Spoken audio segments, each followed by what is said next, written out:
Danny Carter was 19 years old when he stepped off the transport ship and onto Prime for the first time.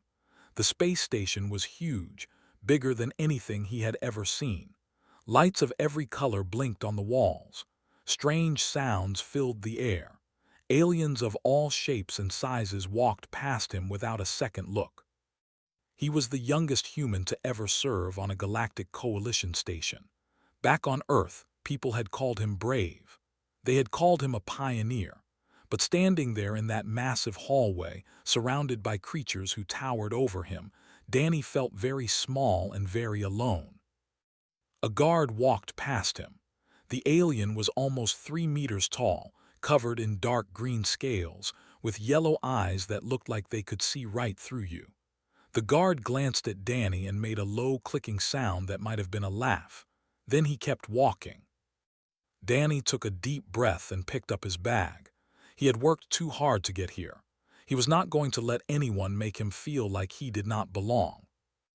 The Terran Youth Ambassador program had chosen him out of thousands of applicants. He had studied alien languages for 2 years. He had learned about coalition history and politics. He had trained his body and his mind to be ready for anything. But nothing had prepared him for the way the aliens looked at him. To them, he was just a human, a soft, weak creature from a small planet on the edge of known space. Humans lived short lives compared to most species in the coalition. A could live for 500 years. A could live for 300. Danny would be lucky to see 90. His first meeting was with Administrator, who ran the station. There were slug-like beings with gray skin and many small eyes. They moved slowly and spoke even slower. They were known for being fair and neutral in all things. Studied Danny for a long moment before speaking. "You are younger than I expected," the administrator said. "The humans must have great faith in you." "I hope to earn that faith," Danny replied. "Hope is a fragile thing out here," said. "But perhaps that is what makes your species interesting. You hope even when hope seems foolish." Danny was assigned to the Resource Management Division. It was a boring job, pushing data around and filing reports. Everyone knew it was a way to keep him out of trouble. The important work happened elsewhere, and no one wanted a human involved in it. His supervisor was unnamed. From the first moment they met, made it clear that he did not want Danny there. "The council sends us a hatchling," said to his fellow, speaking loud enough for Danny to hear. "Perhaps they think we need someone to organize our files while real warriors handle the frontier." The other laughed. It was a harsh clicking sound that echoed off the walls. Danny said nothing. He simply sat at his workstation and began learning the systems. He watched, he listened, he noticed things. He noticed that the supply routes were slow and wasteful. Ships took longer paths than they needed to.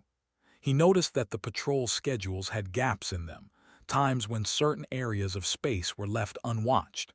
He noticed that many of the station's protocols were hundreds of years old and had never been updated. He wrote reports about these things. He suggested improvements. He sent them to his superiors. No one read them. Days turned into weeks. Danny kept his head down and did his work. He ate alone in the cafeteria because no one wanted to sit with him. He exercised alone in the training rooms because they said he would slow them down. He studied alone in his quarters because they found human presence distracting. But he did not give up. He could not give up. Too many people back home were counting on him. His mother had cried when he left Earth. She had begged him to stay, to find a safer path. But Danny knew that humanity needed to prove itself to the galaxy. Someone had to be first. Someone had to show that humans were more than what the aliens thought they were. One night, Danny was working late when an alarm rang through the station. Red lights flashed. Voices shouted in a dozen languages. He ran to the command center to see what was happening. A distress signal had come from a mining outpost on III, one of the moons in the home system. The outpost had gone silent. 63 miners were stationed there. Now there was only static. A scouting party was being assembled. 12 hunters, the best warriors on the station. They would travel to the moon and find out what had happened. Danny watched as the hunters gathered their weapons and prepared to leave. They moved with confidence and power. Their scales gleamed under the lights. Their eyes burned with the thrill of the hunt. At their head was the Unbroken. Danny had heard stories about. Everyone had. The legendary hunter had killed apex predators on 100 different worlds. His body was covered in scars from battles that had become the stuff of legend. When walked into a room, even others stepped aside. Danny made a decision. He walked up to and requested permission to join the mission as an observer. Laughed in his face. "You would slow us down, little Terran. Stay with your data files where you belong." Danny did not back down. "I have studied the patrol reports for that sector. I know things that might be useful." "You know nothing," growled. "Go back to your desk." But Administrator had been watching from across the room. The old moved slowly toward them, his many eyes fixed on Danny. "Let him go," said. Turned in shock. "Administrator, this is a combat mission. The human will only get in the way." "Then he will learn what happens to those who get in the way," replied. "Consider it a learning experience." The Administrator looked at Danny with something that might have been respect or might have been pity. "Try not to die." Danny grabbed a bag and followed the hunters to the transport ship. He could feel their eyes on him, judging him, dismissing him. He could hear their whispered jokes about the soft little human who thought he could keep up with real warriors. He said nothing. He simply found a seat, strapped himself in, and watched the stars blur as the ship jumped to faster-than-light speed. Whatever waited for them on that moon, Danny was going to face it. He was going to prove that he belonged here. He was going to show them all that humans were more than they appeared to be. Or he was going to die trying. The mining outpost was a graveyard. Danny knew something was wrong the moment the transport ship landed. The buildings were dark. No lights shone from the windows. No workers came out to greet them. The only sound was the cold wind blowing across the rocky surface of the moon. Led the way, his plasma rifle held ready. The other hunters followed in formation, their yellow eyes scanning every shadow. Danny stayed at the back of the group, watching and learning. They entered the main building through a door that had been torn off its hinges. Inside, the destruction was everywhere. Walls had been ripped apart. Equipment lay scattered across the floor. Dark stains covered the ground, stains that Danny knew were blood. 63 miners had worked here. Now there was no one, only silence and death. One of the hunters found a body, or what was left of one. He called out to who came over to examine it. Danny moved closer to see, even though part of him did not want to look. The body had been torn to pieces. Claw marks covered what remained of the flesh. Whatever had done this was big and very, very strong. Knelt beside a massive scratch gouged into the stone floor. He ran his clawed fingers along the mark, and his amber eyes narrowed. He said, "A hunting pack, at least 4 adults." The word sent a chill through the group. Even Danny had heard of. They were monsters from old legends, nightmares made real. They were eyeless creatures with 6 legs and mouths full of crystal teeth. They lived in the deep caves of moons like this one, and they hunted by feeling vibrations and sensing body heat. A single could kill a squad of armed soldiers. A pack of 4 adults was almost unthinkable. "We should call for reinforcements," said. His voice was steady, but Danny could see the fear in his eyes. Shook his head. "By the time reinforcements arrive, the pack will have scattered into the caves. We will never find them again. We end this now." The hunters gathered around to discuss their plan. Danny listened carefully as they talked. Their strategy was simple and direct. They would track to their nest, use concentrated plasma fire to burn them out, and kill whatever survived. It was the traditional approach. It was bold and aggressive. It had worked against many enemies over the centuries. But Danny was not sure it would work here. He studied the claw marks on the walls and floor. He looked at the pattern of destruction throughout the building. Something about it bothered him. The damage was not random. It was organized. They had not just attacked wildly. They had pushed the miners in a specific direction, toward the eastern tunnel, before killing them. That meant they were smart, they could plan, they could work together. And if they could do that, they would be expecting them to come after them in the traditional way. "Excuse me," Danny said.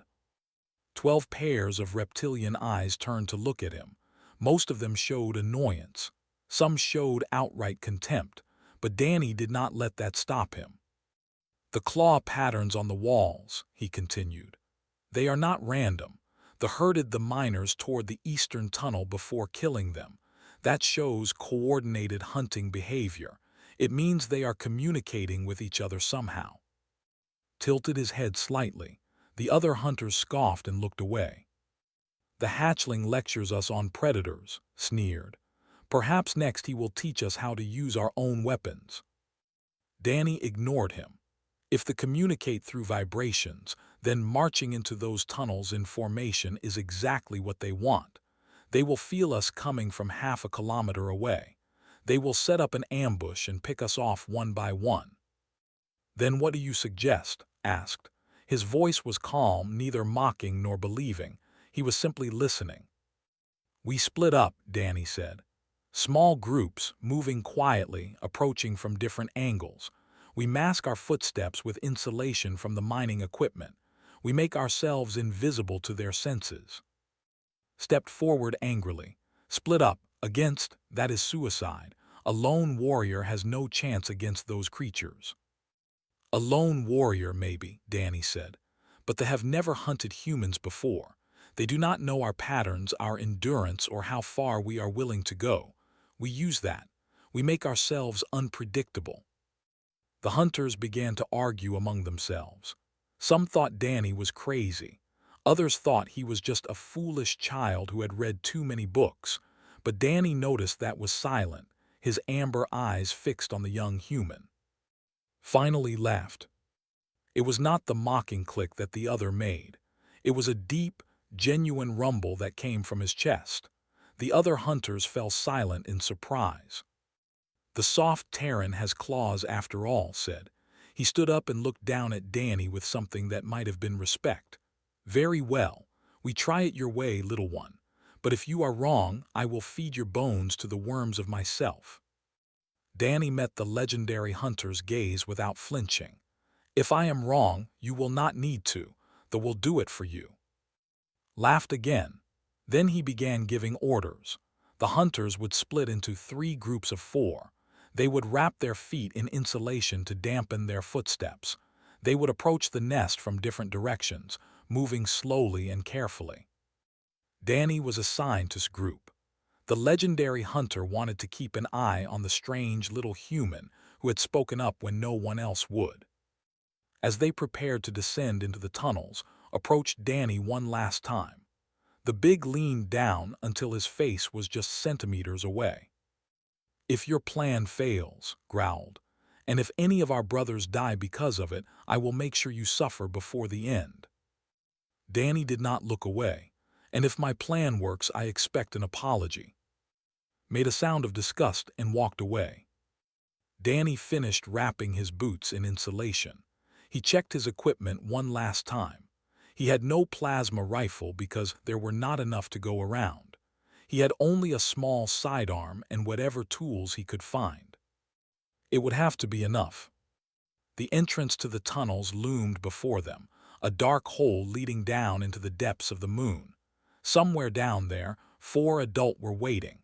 They were monsters that had killed 63 people. They were creatures that even the mighty feared. Danny took a deep breath and stepped into the darkness. Whatever happened next, there was no turning back. The tunnels were cold and dark. Water dripped from the ceiling and echoed off the stone walls. Every sound seemed to travel forever in the blackness. Danny moved carefully behind, placing each foot with extreme caution. The insulation wrapped around his boots helped, but he knew that one wrong step could give away their position. They were somewhere ahead, waiting in the darkness, feeling for any vibration that would tell them prey was near. Raised a clawed hand, signaling the group to stop. The legendary hunter tilted his head, listening to something Danny could not hear. Then he pointed down a side passage and gestured for them to follow. They had been in the tunnels for almost 20 minutes when they found signs of the scratches on the walls, bones scattered on the ground, a smell that made Danny's stomach turn. They were getting close. Turned to look at Danny. In the dim light of their helmet lamps, the hunter's amber eyes seemed to glow. "You have studied predators," said quietly. Danny nodded. "I studied Earth history. My ancestors hunted mammoths and saber-toothed cats with nothing but sharpened sticks. We learned to think like our prey because we had to. If we did not, we died." Consider this for a moment. Your species is young. You have only been in space for a short time, but you have survived on your world for thousands of years, fighting against creatures much stronger than yourselves. "We learned to adapt," Danny said. "We learned that being small and weak does not matter if you are smart and determined." Made a low sound that might have been approval. Then he turned and continued down the tunnel. The first attack came without warning. A juvenile burst from a side passage, its 6 legs carrying it forward at impossible speed. It slammed into one of the hunters before anyone could react. Crystal teeth sank into the warrior's throat. Blood sprayed across the stone walls. The hunter was dead before he hit the ground. Plasma fire erupted in the tight space. The juvenile shrieked, a horrible sound that echoed through the tunnels and retreated into the darkness. It was wounded but still alive. And then the adults came. They appeared from everywhere at once, from passages that the hunters had not seen, from holes in the ceiling, from cracks in the walls. 4 massive creatures, each one nearly 6 meters long, eyeless heads swaying as they tracked their prey by heat and vibration. The tunnels became chaos. Plasma bolts lit up the darkness. Warriors shouted and fired and died. They were too fast, too strong, too many. They had been waiting for this. They had planned this, just as Danny had feared. Danny found himself separated from in the confusion. He ran down a side passage, trying to get away from the sounds of battle. His heart pounded in his chest. His lungs burned. Fear threatened to overwhelm him. He turned a corner and found himself in a dead end. Behind him, he heard something moving, something big, something hungry. Danny turned slowly.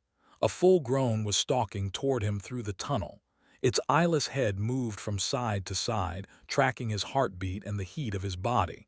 Drool dripped from its crystal teeth. It knew he was trapped. It was taking its time. Danny had no plasma rifle. He had dropped his sidearm somewhere during the escape. All he had was a mining pick that he had grabbed from a dead worker's kit back in the outpost. A mining pick against a 6-meter monster. The lunged. What happened next became legend among the. They would tell the story for generations, passing it down from parent to child, from mentor to student. The story of the human boy who refused to die. Danny did not try to run. There was nowhere to go. Instead, he threw himself forward, diving under the creature's strike. Its claws missed him by centimeters. He rolled across the ground and came up underneath its head. The mining pick was in his hands. He swung it with every bit of strength his body could produce. The point sank into the soft tissue beneath this jaw. The creature screamed. The sound was so loud, so terrible, that it shattered the crystals growing on the tunnel walls. The thrashed wildly, trying to throw Danny off, trying to reach him with its claws. Danny held on. He climbed the creature's body, his fingers digging into the gaps between its armored plates. It bucked and twisted, slamming him against the walls. Pain exploded through his ribs. His arm felt like it was on fire, but he did not let go. He had read about anatomy in the station's database. Late at night, when he could not sleep, he had studied everything he could find about the creatures of the galaxy. He remembered reading about a nerve cluster at the base of the skull, a weak point that even the rarely managed to reach in combat. Danny reached the creature's neck. He raised the mining pick and stabbed. Once, twice, 3 times. It gave one final, terrible scream. Then its legs buckled. It crashed to the ground, its massive body twitching as life left it.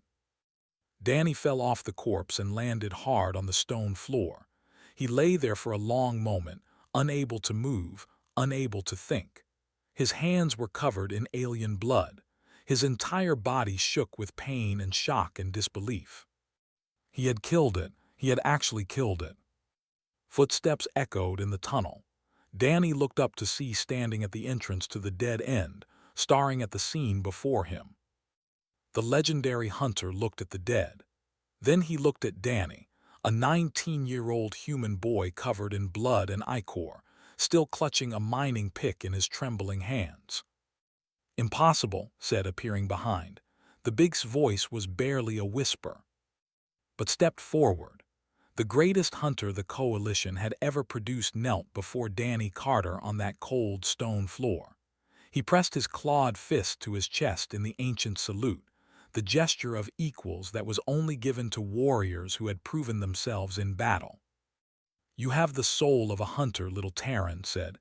His voice was filled with something Danny had never heard from before: respect, admiration, pride. "From this day forward, you are brother to me." Danny looked up at the legendary hunter. His vision was blurry. His body ached. He could barely breathe. But he managed to nod. "Brother," he whispered. And somewhere in that dark tunnel, beneath the surface of a distant moon, something changed forever. The galaxy would never look at humans the same way again. The hunt continued for 2 more days. After Danny killed the first adult, the remaining hunters around his strategy. They abandoned the traditional methods and adapted. They moved in small groups. They masked their presence. They struck from unexpected angles and disappeared before the creatures could respond. Himself changed the way he fought. The legendary hunter, who had spent 3 centuries perfecting his techniques, began asking Danny for advice. He listened when the young human suggested new approaches. He learned.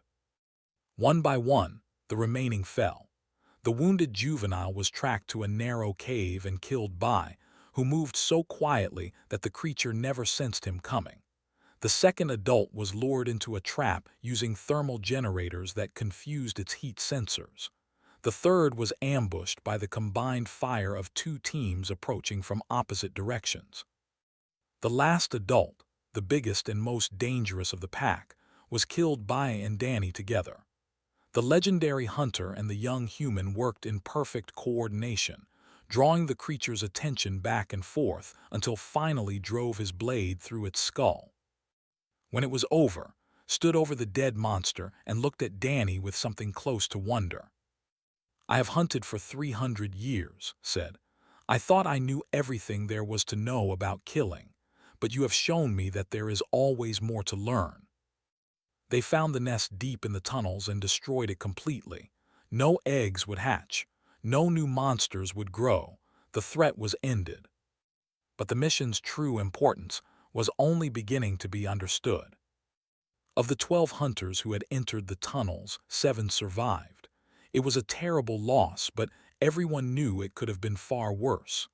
Without Danny's strategy, without his willingness to adapt and think differently, none of them might have made it out alive.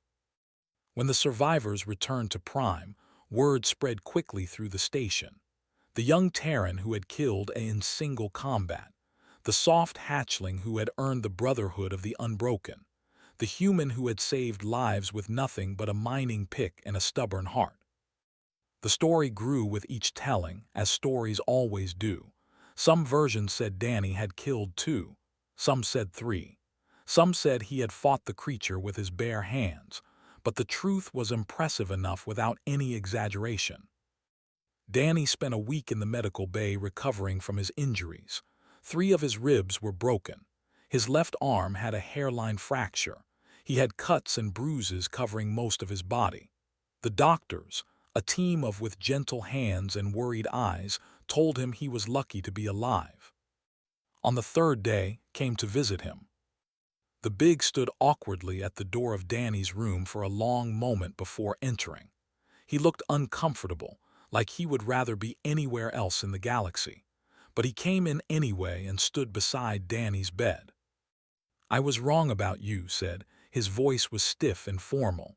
"I was wrong about your people. I thought humans were weak. I thought you had nothing to offer the coalition. I was a fool." Danny looked up at the warrior who had mocked him, insulted him, and threatened him. He could have been angry. He could have demanded a better apology. Instead, he smiled.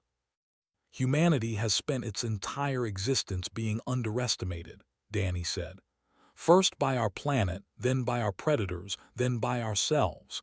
Being underestimated is practically our cultural heritage." Made a sound that might have been a laugh. "Then perhaps I should be grateful I only had to learn this lesson once." He reached out and clasped Danny's hand in the way, gripping forearm to forearm.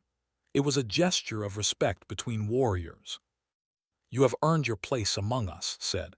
"Whatever you need, whenever you need it, I will be there." After left, Danny lay in his bed and stared at the ceiling.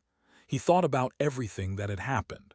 He thought about the fear he had felt in those tunnels, the certainty that he was going to die. He thought about the moment when he had decided to fight anyway. He had not been brave, he had been terrified, but he had done what needed to be done. Maybe that was what bravery really meant. When Danny was released from the medical bay, Administrator called him to the command center. The old studied him with his many small eyes, and Danny could not tell what the administrator was thinking. "The council has been discussing your future," said. "Your performance on III has not gone unnoticed. We believe your talents are wasted in resource management." Danny felt his heart begin to beat faster. "What did you have in mind?" "A position on the station's Strategic Advisory Council," said. "You would be the youngest being of any species to ever hold such a role. Has personally sponsored your appointment. He says that any council without a Terran perspective is incomplete." Danny did not know what to say. The Strategic Advisory Council was one of the most important bodies in the coalition. They advised military commanders and political leaders. They shaped the future of the galaxy. And they wanted him. "I accept," Danny said. That night, Danny sent a message to his mother back on Earth. Carter had opposed his assignment from the very beginning. She had been terrified of losing her son to a galaxy that did not value human life. The message he sent her was simple. He told her what had happened. He told her about the hunt, about his new position. And he included a copy of the official commendation that had written for the Coalition records. His mother's response came an hour later. It was just 2 words, but Danny could imagine the tears in her eyes as she typed them. "So proud."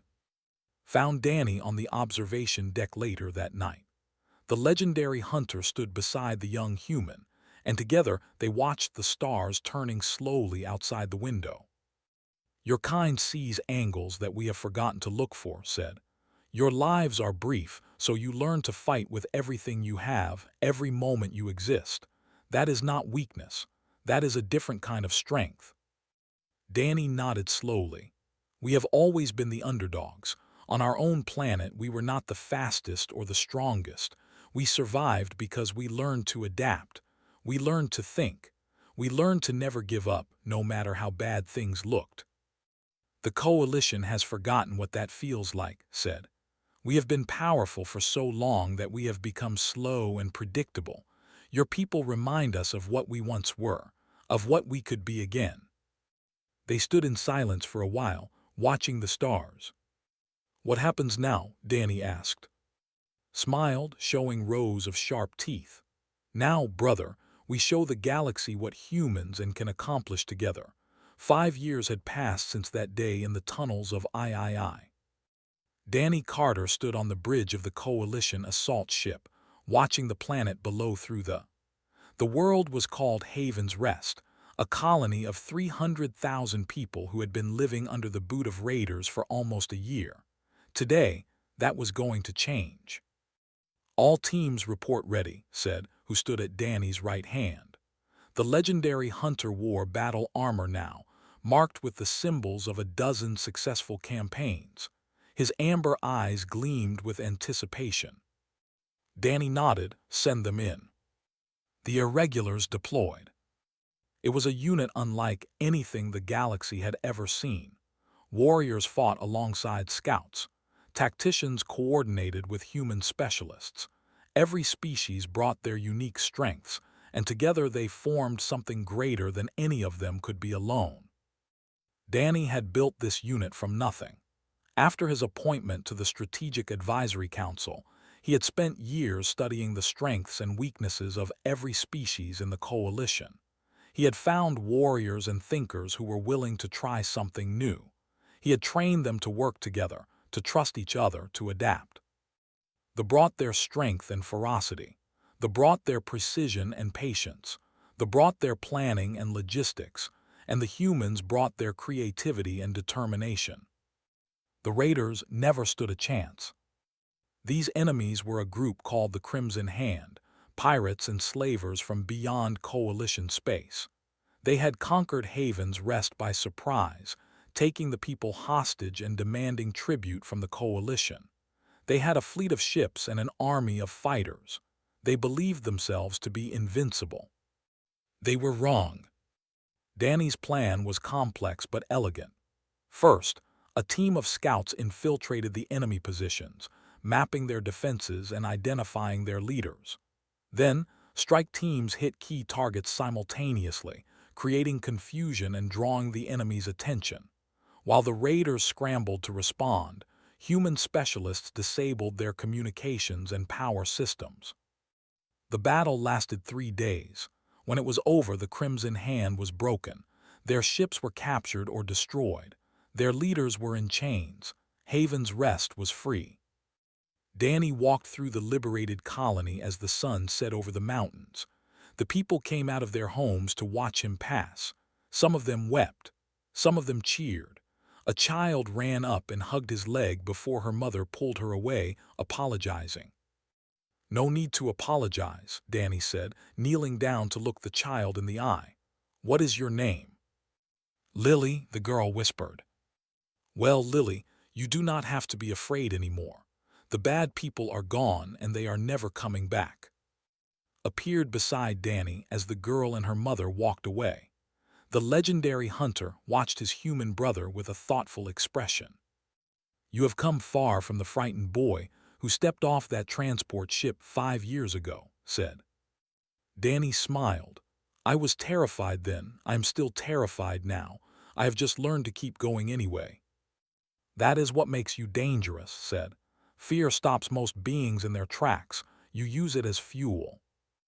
They walked together through the colony streets, past buildings that still showed the scars of occupation, past people who were just beginning to believe they were truly safe. "The Council has been talking about the irregulars," Danny said. "They want to expand the program.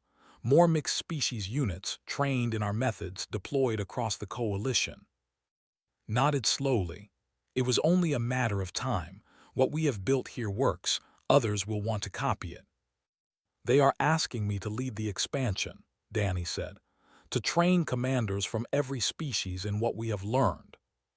"And what will you tell them?" Danny stopped walking and looked up at the alien stars. Different constellations from Earth, different colors and patterns, but stars all the same. Lights shining in the darkness. "I will tell them yes," Danny said, "because this is bigger than me. This is bigger than the irregulars. This is about showing the galaxy that working together makes us all stronger, that our differences are not weaknesses, they are advantages." Placed a heavy clawed hand on Danny's shoulder. "I remember when you first spoke up in those tunnels, when you challenged our methods and demanded we try something new. I thought you were foolish, arrogant, perhaps even suicidal." "And now," Danny asked. "Now I know that you were right. You have always been right. Humans do not think like us. They do not fight like us. They do not see the galaxy like us. And that is exactly what makes them valuable." They returned to thee as night fell over Haven's Rest. The crew was celebrating their victory, but Danny slipped away to the observation deck. He needed a moment alone with his thoughts. He thought about his mother back on Earth, now in her 50s, proud of everything her son had accomplished. He thought about Administrator, who had taken a chance on a young human nobody else believed in. He thought about who had become one of his most trusted advisors after nearly killing him years ago.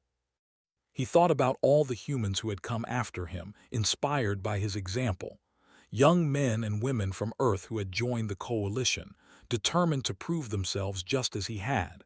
Some had succeeded, some had failed, some had died. But all of them had shown the galaxy that humanity was more than anyone expected. Found him there, staring out at the stars. "On the anniversary of your first mission," the hunter said, "I wanted to ask you something. Down in those tunnels when you faced that alone, what were you thinking?" Danny was quiet for a long moment. "I was thinking that I did not want to die, but more than that I was thinking that I could not let everyone down.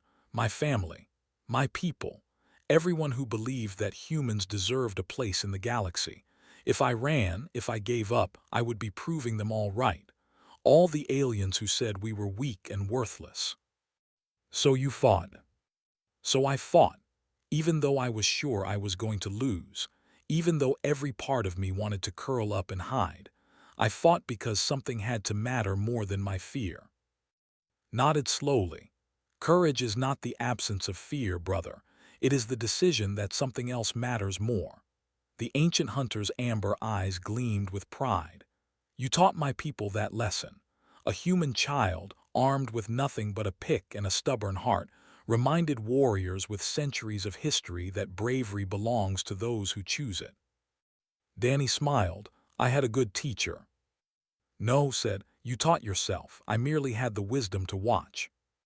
They stood together as the ship moved through the darkness of space, two brothers of different worlds, bound by a hunt that had changed them both.